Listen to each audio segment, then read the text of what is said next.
de sus actos con las consecuencias que ello conlleva. Salir de una comodidad, tomar valor para escuchar sus propios pensamientos. ¿Ahí se escuchó bien? Sí, sí, yo sí, bastante mejor. Sí, sí, ahí se escuchó. Sí, como si hubieras articulado todo lo que veníamos charlando en los 40 minutos anteriores, ¿no? Justo tu respuesta. Claro, eso era lo que yo había puesto sobre esa pregunta que hizo Kant, y después cité un párrafo que no entendí, como decía también de citar eso de lo que no se entienda. ¿Sobre qué? Cité un párrafo que no entiendo, Sí. no lo pude descifrar. Y dice, sin embargo, hay más posibilidades de que un público se ilustre a sí mismo, algo que es inevitable por tal de que se le conceda la libertad. Eso no entendí. Seguimos hablando de Kant, ¿no? Sí. Sí, a ver, espera, déjame que lo busque. Perdón, pero con eso me ñoña.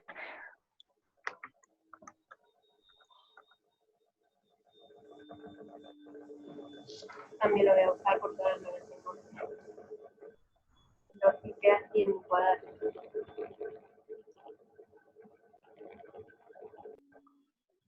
Decía, no, si lo pongo por libertad aparecen un montón de palabras. ¿Qué le podría poner?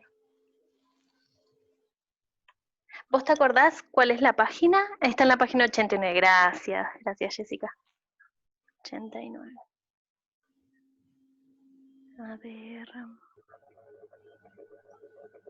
¿Quieren que compartan mi respuesta mientras Dale. lo que yo puse? Mientras buscan eso, les cuento lo que puse yo. Yo puse que Kant nos propone dejar la minoría de edad en la que muchas veces nos vemos sumergidos casi sin darnos cuenta, porque es como hablábamos antes, a veces estamos, bueno,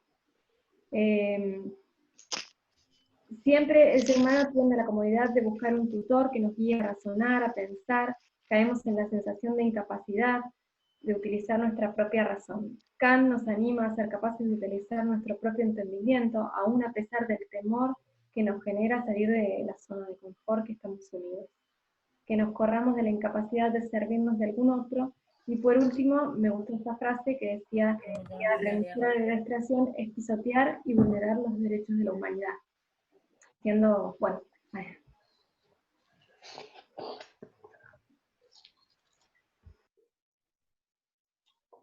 Sí, bien, como que esto de los derechos de la humanidad que decía recién Jimena, y en relación a la cita que estaba mencionando donde aparece el concepto de libertad, que es importante, ¿no? Perdón, que ahí lo solté. Que es importante para Kant, ¿no? O que por lo menos en la parte del texto que estuvimos compartiendo aparece en varias ocasiones. Siempre ambas cosas, la búsqueda de los derechos o el acceso a los derechos y la libertad, están vinculadas con un proceso, ¿no? No con algo que se alcanza, primero no con algo que se alcanza de una vez y para siempre, porque vemos en la historia de la humanidad que se han retrocedido, o que se puede retroceder y perder derechos, ¿sí? Como, no sé, en este caso muchos trabajadores pierden el derecho al acceso al trabajo, por ejemplo, en esta época de pandemia. Y ambas cosas suceden, ¿no? O por lo menos en esta época, circunscribiéndolo al contexto de Kant, hay una búsqueda o una pretensión de la Ilustración de que la libertad está relacionada con el acceso a la razón, con el conocimiento a partir del uso de esa razón, y que esa sería de alguna manera la lucha por la que Kant abreva, ¿no? Esta idea de que podemos acceder, volviendo a la cita primera, por la que preguntaba, de que podemos acceder por nosotros mismos, y qué es lo más probable que eso suceda, es justamente por eso, ¿no? Porque el acceso al uso de la razón, o sea, el acceso a la libertad a través del uso de la razón, es algo que es como si fuera una capacidad universal, es decir, que todos los seres humanos lo tienen por el hecho de ser seres humanos, ¿no? Esa sería como un poco en el imaginario de la época lo que lo que considera Kant. Y eso se le suman todas las otras consecuencias, ¿no? Porque acceder a la libertad implica acceder a derechos, acceder al uso político, tanto sea del cuerpo como de las ideas, al gobierno, ¿no? La libertad tiene un amplio panorama, tal como sabemos que el conocimiento, por lo menos desde estas dos perspectivas, la de Volnov y la de Kant, también, ¿no? Es como una mirada mucho más amplia que no está circunscripta solo a obtener información y poder reproducirla y compartirla con otros, sino que es algo como bastante más complejo y colaborativo en su producción, y que no es acabado, ¿no?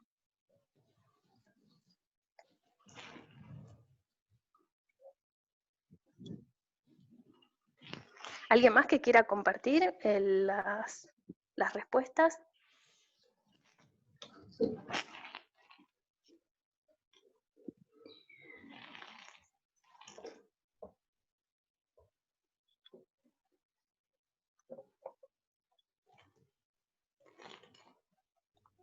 ¿Profe? Sí.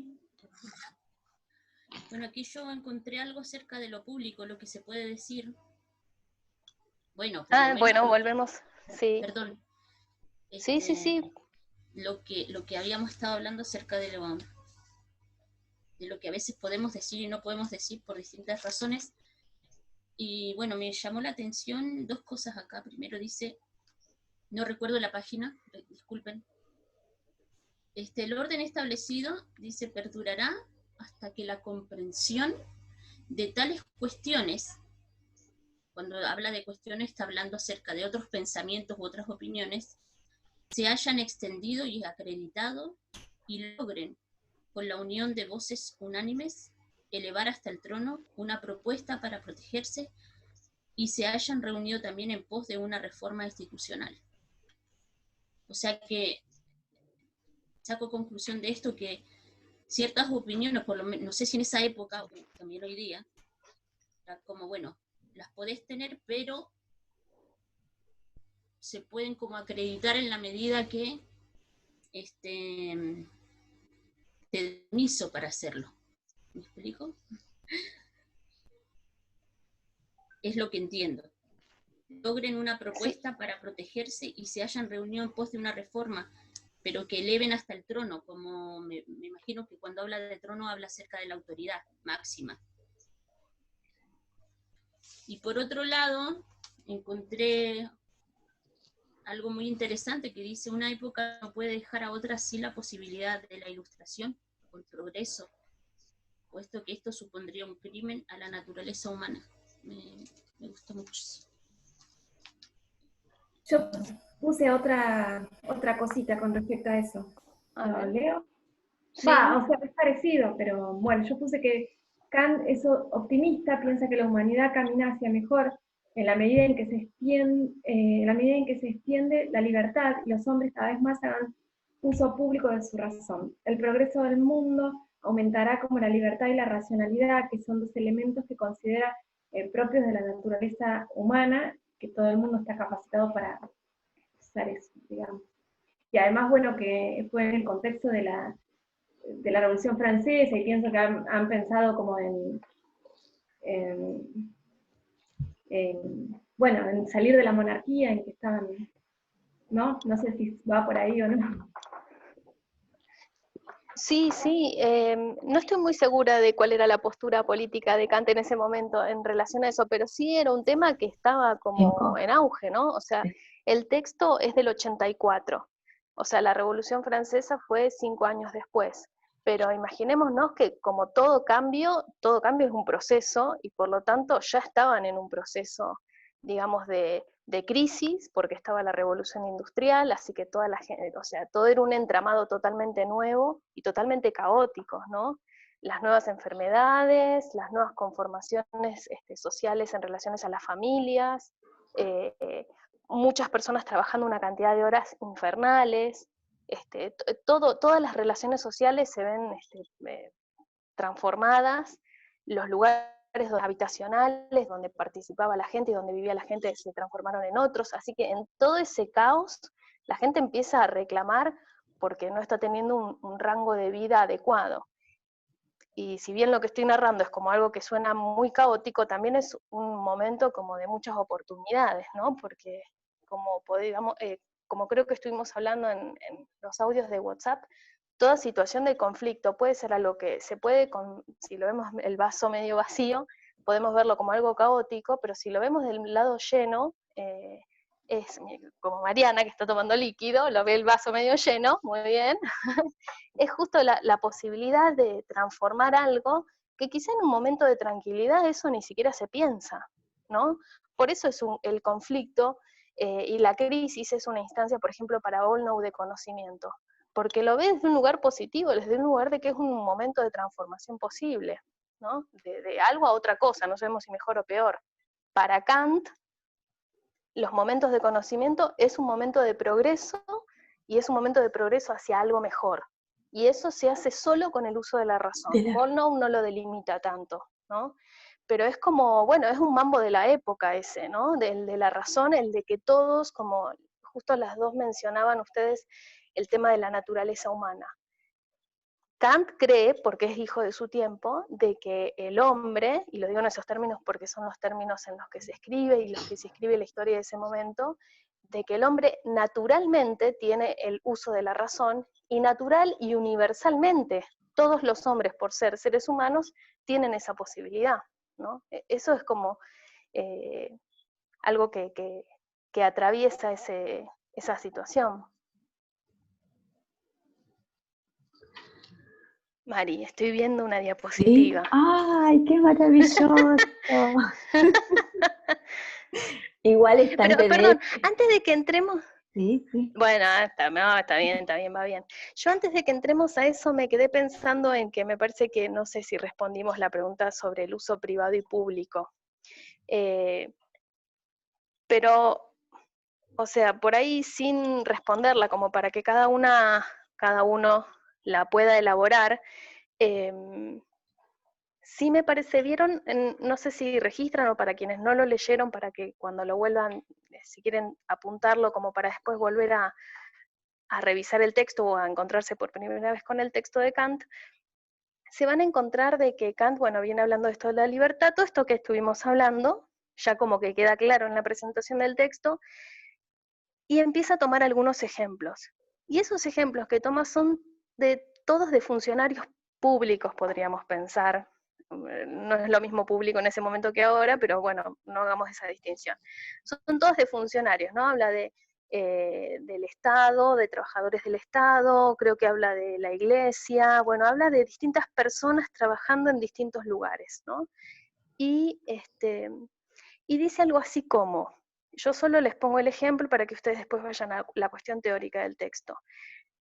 Todos los ciudadanos, por ser ciudadanos que pagan impuestos, están obligados a pagar impuestos, pero eso no evita de que ustedes con el uso de la razón puedan cuestionar, por ejemplo, hacia dónde van esa recaudación de impuesto, o que el impuesto es algo muy caro, o que es injusto cobrar un impuesto para determinada cuestión, ¿no? Entonces, ahí se hace esta división entre el uso privado y público, porque está relacionada en lo que es la obligación del ciudadano, o la obligación de, por ejemplo, del abogado, que tiene que defender a tal o cual persona, aunque en su opinión personal opine que esa persona es culpable o no, ¿sí? O sea, de alguna manera en esa distinción quiere dejar en claro Kant, para mí, esta es mi perspectiva, que no necesariamente es la única, ni es verdadera siquiera, pero desde mi análisis, ahí lo que quiere dejar en claro Kant es que todos estamos obligados a cumplir con nuestros deberes de ciudadano tal como la situación actual lo solicita. No nos cuestionamos cuáles son los deberes ni los dejamos de cumplir, no, todos aprendimos cuáles son esos deberes y moralmente estamos impelidos, estamos obligados a cumplirlos. Ahora bien, eso no evita de que a través del uso de la razón nosotras podamos cuestionar o revisar o querer discutir sobre algunas cuestiones particulares, pero sin evitar lo que se nos obliga moral, política o económicamente. Ahí está como ese pivote que hace de distinción entre el uso privado y público, porque para mí quiere dejar en claro cuáles son, o sea, todo bien con la razón, discutamos, avancemos, progresemos, pero tampoco que se nos desmadre la situación, ¿no? Que creo que va un poco por ahí, y ustedes lo podrán como mejorar e incluso cuestionar esto que yo digo, pero por lo menos en la distinción la plantea a partir de sus ejemplos. En ese sentido, me parece que es interesante siempre, y por eso insistimos en la importancia de contextualizar, ¿no? Esa producción, ese escrito, ese texto, porque es elemento que nos va a ayudar a comprender, a complejizar, hasta inclusive a poner en tensión, ¿no? A elaborar preguntas, interrogantes que nos ayuden a interpelar y en ese sentido a leer el texto de una manera no lineal, sino crítica.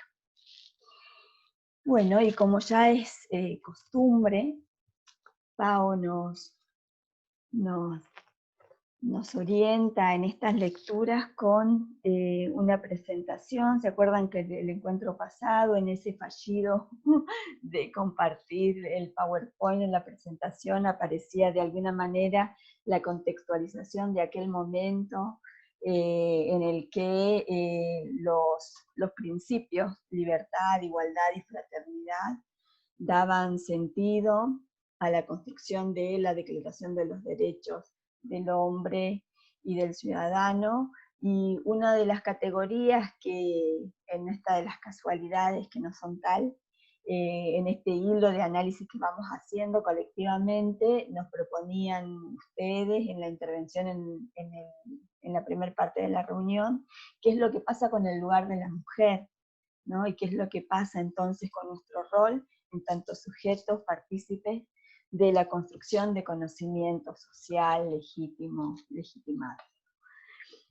Arrancamos con la primera presentación. ¿Qué es lo que nos muestra acá, Pau?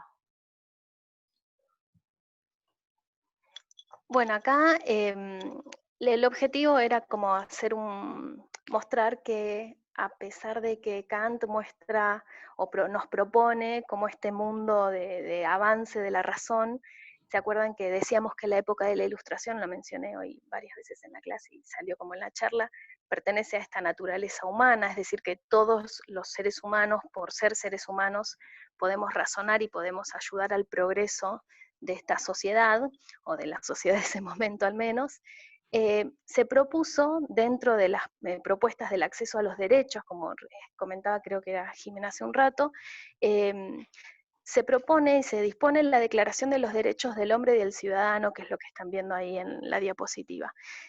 Ese es un texto que es muy propio de la Revolución Francesa, ¿sí? Producto de la Revolución Francesa nace esta necesidad como de reafirmar las posibilidades que tiene el hombre en tanto hombre, cuáles son esos accesos a los derechos, cuáles son esos derechos a los que se pueden acceder.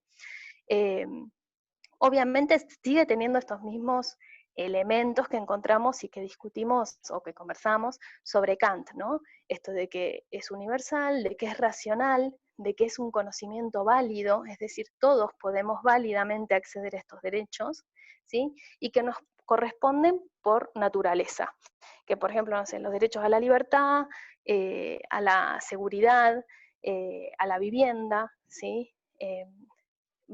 Son distintos, una serie de artículos que se escriben por lo menos entre dos autores, y que después esto se difunde, o sea, es un texto muy importante de la época, y bueno, y esto tiene una circulación y un poder de acercamiento de la gente, de organización.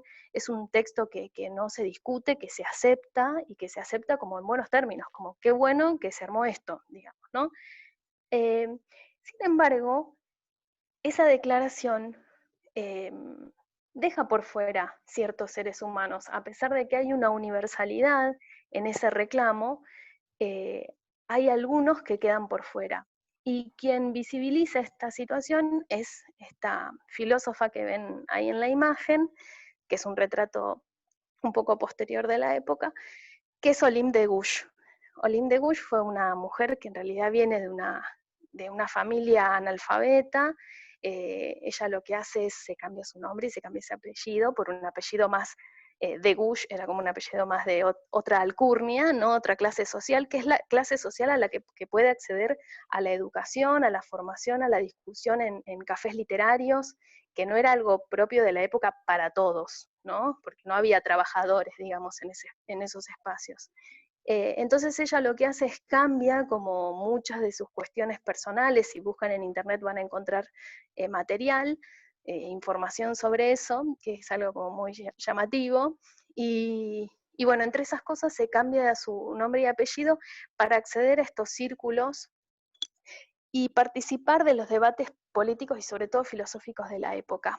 Ella lo primero que hace son algunos textos, también es escritora, así que hace textos de dramaturgia, y el primer como sector social o comunidad a la que ella cuestiona que no accede a los derechos es a la esclavitud, ¿sí?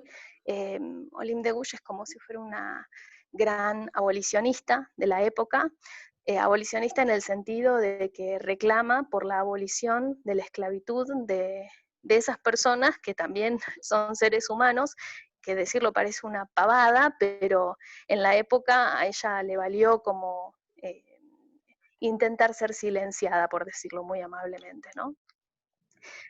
Y elabora un texto que se hizo muy famoso y es como uno de los primeros o uno de los grandes textos feministas de esa época, aunque el feminismo no surge acá, pero ella es una de las feministas así como más recordadas históricamente, y ella elabora, además del abolicionismo, empieza a observar que el acceso a la mujer a los trabajos, o sea, se le suma como recarga de su propio trabajo familiar, ¿no? O sea, la mujer está pensada como parte de la propiedad familiar que tiene que mantener y reproducir la mano de obra de los trabajadores y del niño que ya accede al trabajo. Sin embargo, a eso se le suma de que la mujer también tiene que salir a trabajar porque lo que ganan son 2 mangos en estas fábricas y encima trabajan más de 12 horas.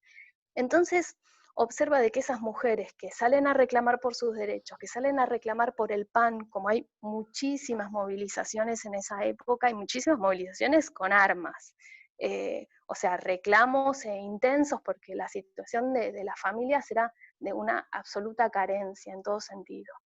Entonces dice, estas mujeres salen a reclamar por sus familias y por sí mismas, salen a trabajar, mantienen sus casas.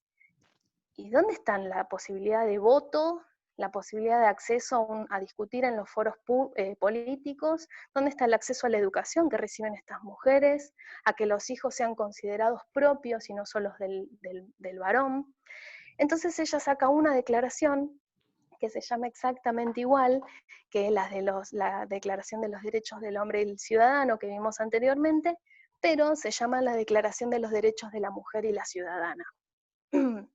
Ese texto, como ven, lo escribe 2 años después de la Revolución, o sea, bueno, es obviamente, como decíamos antes, es un proceso darse cuenta de muchas injusticias que viven sectores sociales y llegar a empatizar con eso para querer cambiarlo. Y bueno, ahí puse como algunas cuestiones en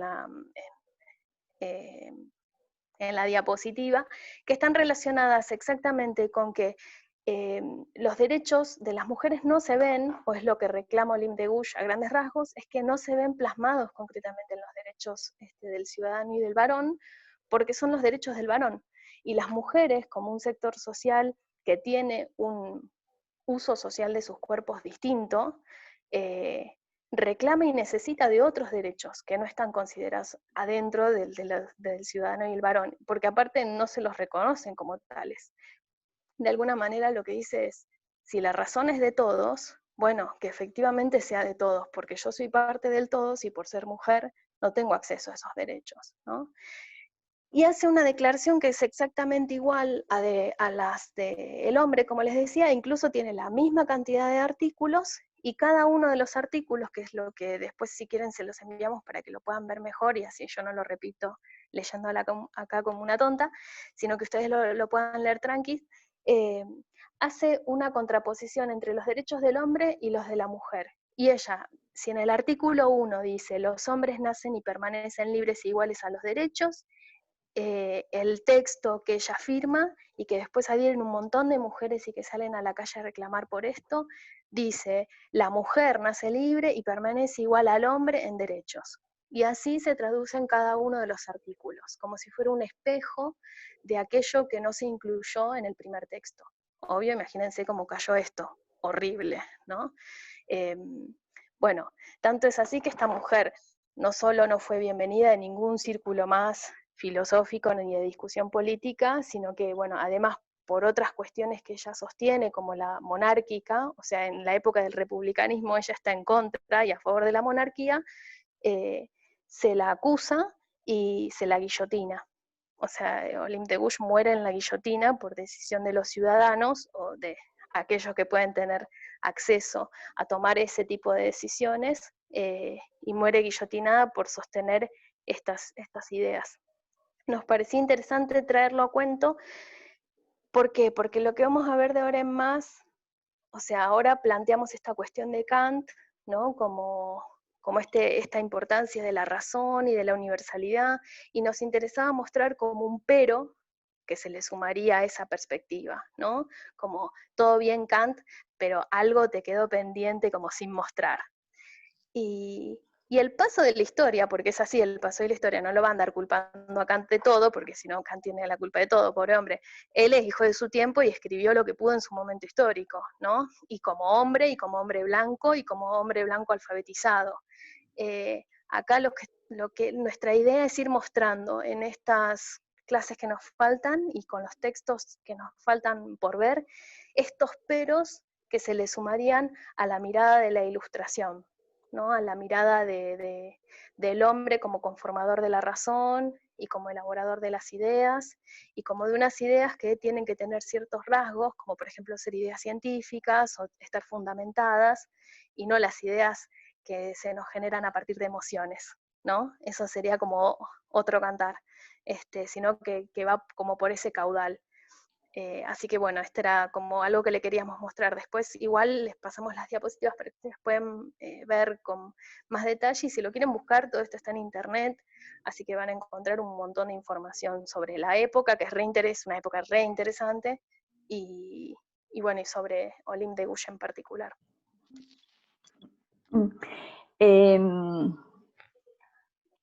Aquí nos quedan 10 minutitos.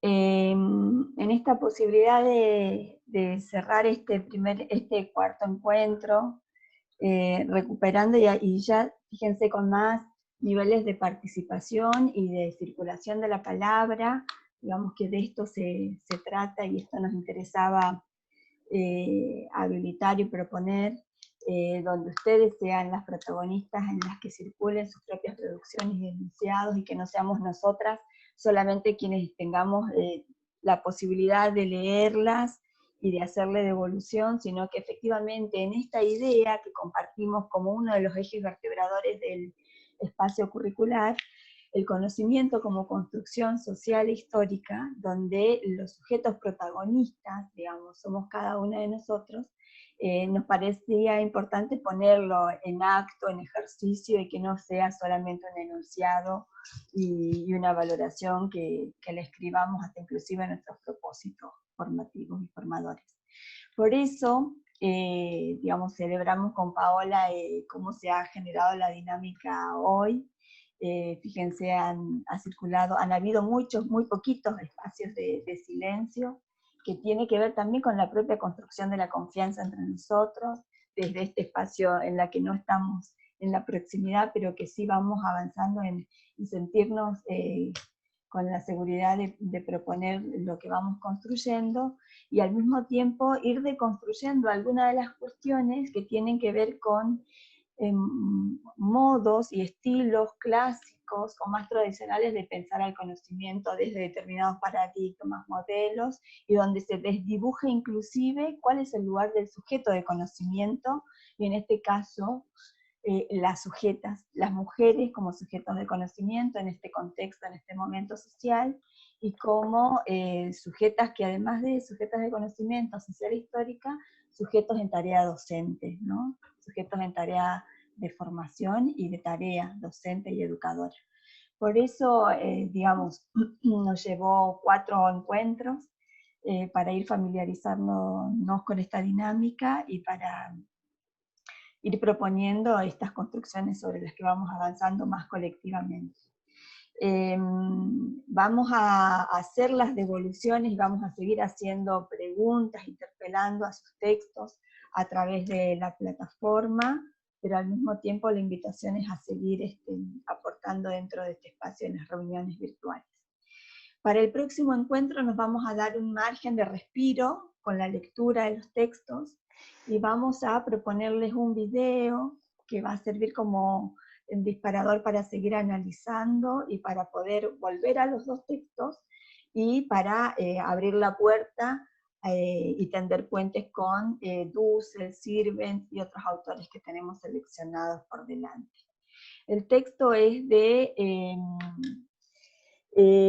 Chimamanda Adichie, que es una escritora nigeriana, y le vamos a compartir el link que refiere a El peligro de la historia única, ¿no? Si por ahí la vieron, que nos ayuda a pensar precisamente en clave de qué es lo que pasa con estos peligros y estos riesgos, pero al mismo tiempo qué pasa cuando nos corremos de esta incomodidad, ¿no? Donde no solamente nos atraviesa la razón, sino también el contexto de producción de esto que vamos construyendo como conocimiento, ¿no? ¿Alguna pregunta? ¿Duda, inquietud, afirmación? Profe, en base a ese último texto o película, no escuché bien, ¿tenemos que hacer algún trabajito, alguna tarea? Sí. No van a presentar un escrito. La idea es que vayan compartiendo y ahí vamos a agilizar la participación en el WhatsApp, así no tienen que estar subiendo nada ni transcribiendo nada en Word y demás para plataforma. Que tengan la posibilidad de ver el video, ahora le vamos a compartir el link, además de la síntesis y el PowerPoint de hoy, le vamos a compartir el link del video para poder problematizar y buscar qué puntos de encuentros hay en relación a lo que han visto con Kant y con Volnov, ¿no? ¿Qué les ayuda a pensar Volnov y Kant a partir de lo que nos propone Chimamanda? ¿Sí? Vamos a disparar cerca del fin de semana o por ahí para dejarlas descansar también, la pregunta para que tengan tiempo de ver tranquilas el video y compartir en el grupo de WhatsApp sus afirmaciones, dudas, inquietudes, y sobre eso vamos a preparar el encuentro del próximo y ya una guía de lectura del próximo texto.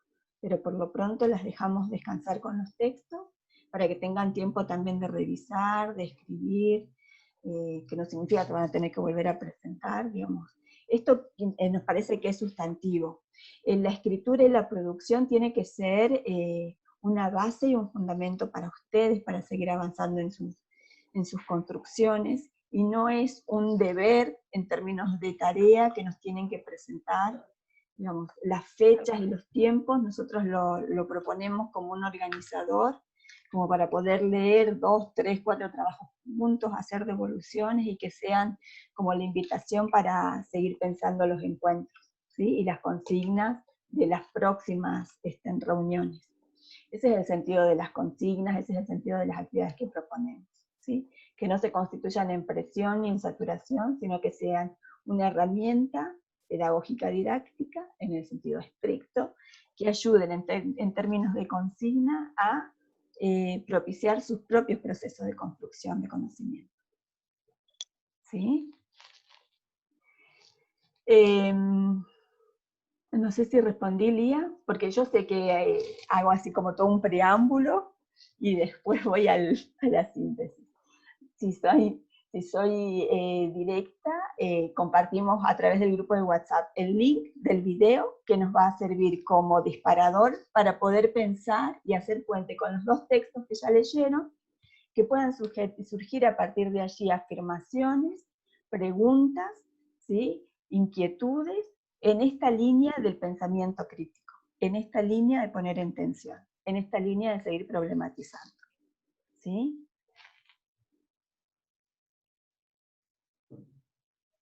¿Algo que se me haya escapado, Pau? No, está muy bien. Incluso creo que también puede ser algo entre el video y alguno de los textos que pueda ser como una discusión, ¿no? Que pueda ser una tensión entre lo que dice, algo que diga Kant y algo que proponga Chimamanda. Es una charla TED o TED, nunca sé cómo se dice. Así que ella va a hablar sobre un tema que está relacionado con el texto, con el título, perdón, que es justamente el peligro de la historia única. ¿Por qué tiene ese título? Seguramente vamos a arrancar así la clase próxima, así que como presten atención a eso, ¿no? Por algo se eligen los títulos y bueno, y aparte ella lo explícita, pero creo que puede haber como un montón de puntos de conexión, tantos como se nos ocurran, así que la idea es que lo vayan proponiendo ustedes y que lo vayamos poniendo en común. Bien, nos vamos con los juicios, los prejuicios, el análisis crítico y la razón, como algunos elementos como para poder pensar ese peligro de la historia única. Y bueno, pensando en mañana, ni una menos, y espero que nos sigamos encontrando con resistencia, con lucha y con muchos sueños por cumplir. Así que nos encontramos el próximo martes. Hasta el martes. Que estén muy bien.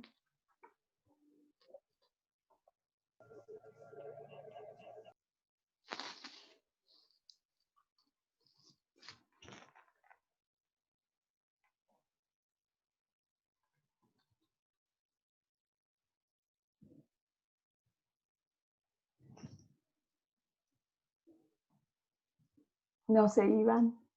Acá me quedó Pau. No quiero cortar el video porque no sé si... no lo quiero cortar. Pero igual se va a cortar ahora. Ya que salió tan bien. Viste, pude hasta abrir el Power. Bueno, ahí seguimos por Quedó WhatsApp. bien el Power.